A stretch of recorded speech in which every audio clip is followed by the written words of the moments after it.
Alright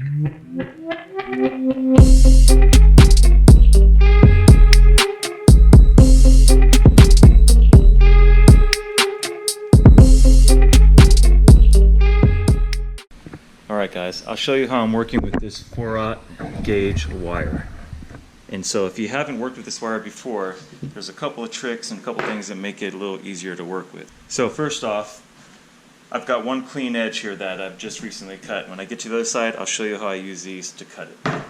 But once you have a clean starting point, when you cut it down, then what I want to do is I want to strip off enough to fit this in. This, on this particular ring terminal ring, is just over 3/4. So basically what I'm doing to get the full amount inside this terminal ring is I'm just marking it off with the measurement here and giving myself a spot to go ahead and strip the wire.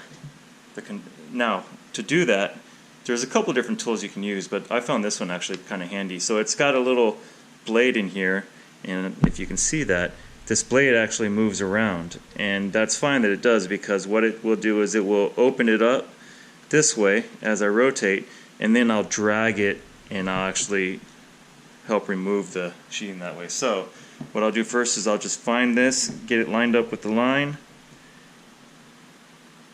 and once I do so, I'll drop it down, and then I will see if I'm in the picture here.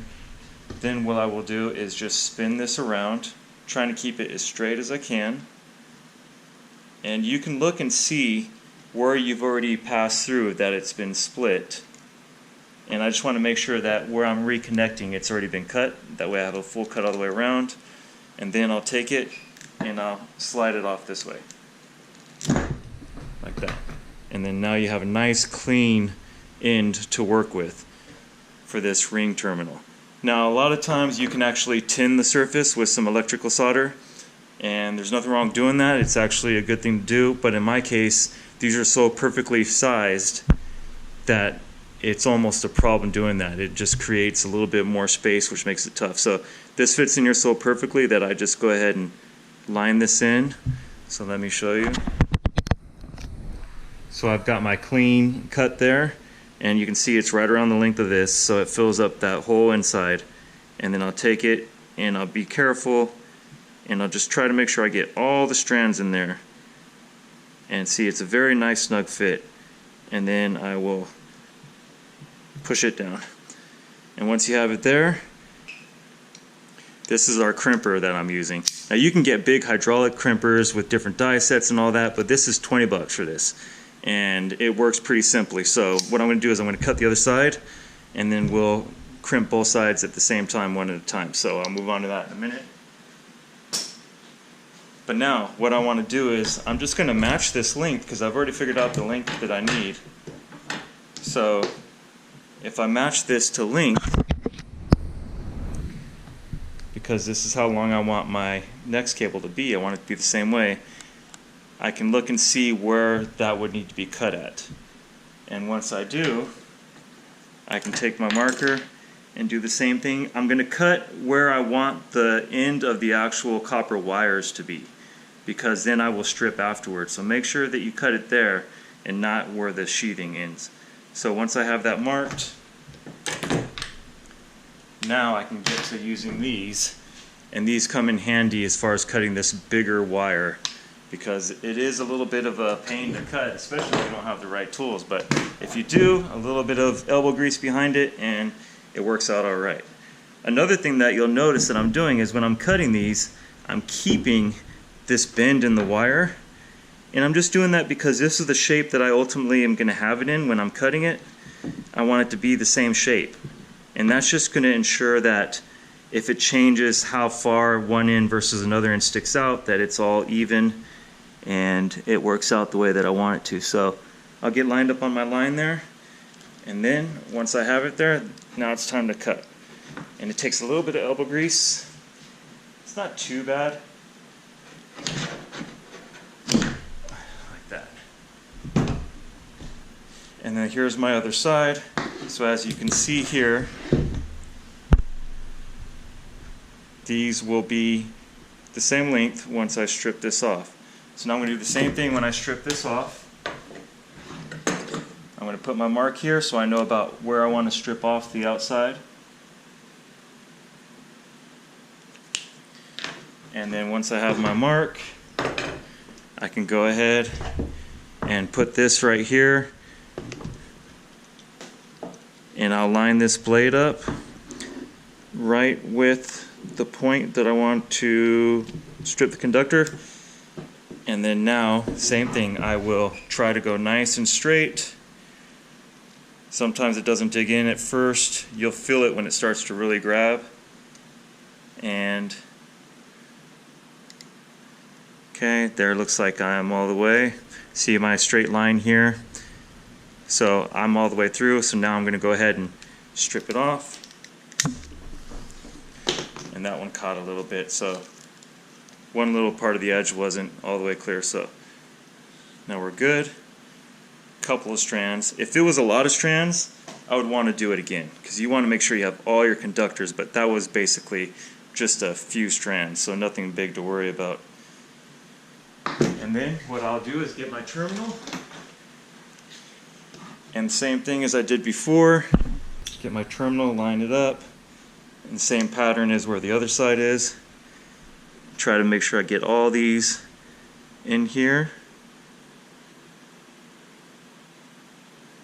Take my time, trying to make sure I get all the wires in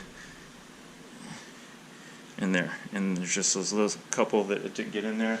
And if you have that happen, it's no big deal. We're talking about 2 strands and however many strands are in this wire. So I'm just going to, there we go. Okay, so now you see I'll be able to create the same thing over again. And this is going to be, I'll show probably either later in this video or another video, but what these are is they're connectors. Here, I'll show it right now actually. For building the battery banks, I'm turning this into a 48 volt battery bank. So here's 2, I have 8 batteries. And so I'll be running these in series, and so this will connect it right here.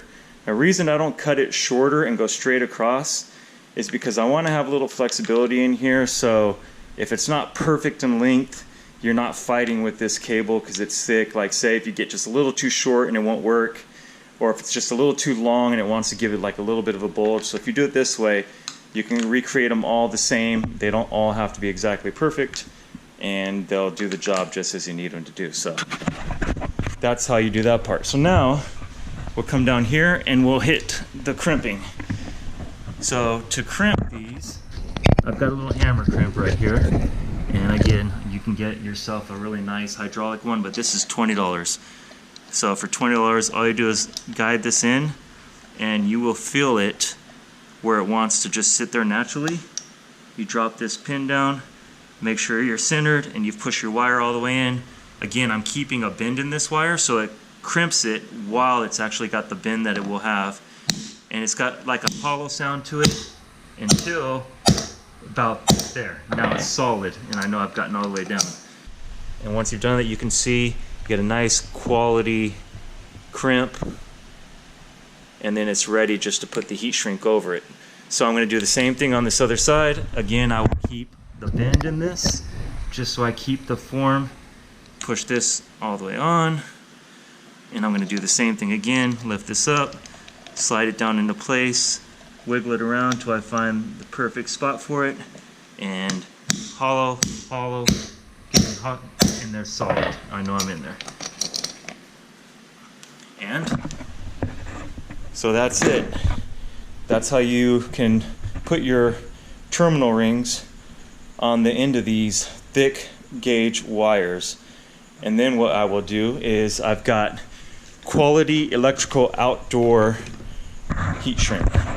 And so I'll cut a little strip of this and a little strip of that, and I'll denote the positive side and the negative side. You don't need to do that extra step. You could do them all black. It wouldn't really matter, because down the road you may end up changing the design. But because I'm just doing it now and I've got the stuff, may as well really make it look good. So next we'll go ahead and cut that real quick. And And that's easy. I'm just going to match it to about what I cut before. This is somewhere around, I don't know, it looks like it's somewhere around 1.5 inches, something like that, but that's one. And same thing. Two, looks good. Okay, so now that those are cut, now this would be the positive side. So I get my heat shrink on there. Start warming this up, and you'll see it start to change shape. And I just kind of keep it even, go all the way around everywhere. I don't stay on one side too long because I want it to all close up evenly.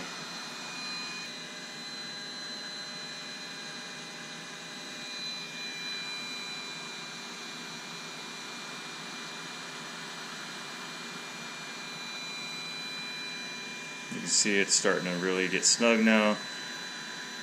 And this is a really good heat shrink, and it almost forms like a seal in there. You'll see like a little melty look to it right at the ends where it's covering everything, and it's just forming a nice weather seal. So just about done.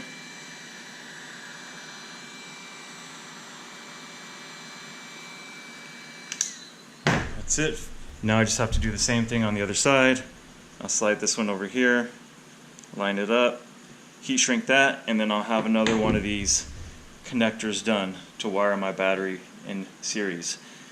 So hope that makes it a little bit more sense on how you can work with this thick wire and cut it, crimp it, and utilize it for what you're doing. Alright guys, so I'm showing you where we're at with the batteries. Now I have 8 batteries. These are 12-volt batteries. And there's a lot of different information out there, and there's plenty of videos you can look at, but just to try to keep this simple, I'm going to show you how these are wired up. And this is a 48-volt system. So for a 48-volt system, I want my batteries to equate to 48 volts. So you can either wire in series or you can wire in parallel. When you wire in series, it increases your volts. When you wire in parallel, it will increase your amps. Now each one of these batteries is 12 volts, so I want to use 4 of these to get to 48 volts, and I'll get the other 4 to 48 volts and then wire them together in parallel to increase the amps and keep the volts at 48 volts to power my system. So in doing so, here's how it works. To wire in series, you start from one end and you wire the positive to the negative, and then you wire the next battery, the positive to the negative. And this could be vice versa. You could go negative to positive, just depends on what terminal you want to be at the end. But anyways, so you got a positive to negative connecting these two, a positive and a negative connecting these two, and a positive and negative connecting these two. And what that does is that connects all these 4 batteries in what they call a series. And in doing so, you've got 12 volts, 24, 36, 48. So that makes this battery bank right here 48 volts. And I take the one end that's positive and the one end that's negative, and that could go power whatever you want to power with 48 volts. Now, because I have 2 series that way, I'm going to connect these 2 series together in parallel and then power the system. So to do that, to connect this series and this series in parallel with each other, I'm going to take the negative and connect to the negative, and then from this negative I'm going to go to my negative bus. Over here I'm going to do the same thing, which is the positive to the positive, and this positive is going to go up to my positive bus. And in doing so, I will have 2 series of 48 volt batteries set up, pushing double the amps and 48 volts to my bus bar. I hope that makes sense. There'll be more information as I wire the rest of that, but that's how you wire your battery banks in series and in parallel. And this is the same, it's DC power, so this is the same with the solar arrays. The solar arrays work the same way. If you wire them in series, it's going to increase the voltage. If you wire them in parallel, it's going to increase the amperage. Alright guys, so I'm going to give you a little more reference on the voltage. Okay, so I've got my negative there and my positive here. And if you look, there's 12 volts, 12.71 volts. Okay, now if I take and instead of connecting here one battery, positive and negative, which give me 12 volts, if I connect to each end of this series of 4 batteries, instead of being 12 volts, you will see it's 51 volts. 50 volts. Just because I'm moving the connection around, 51 volts. So that shows you the difference of one battery, 12 volts, and 4 batteries wired in series gives you 51 volts.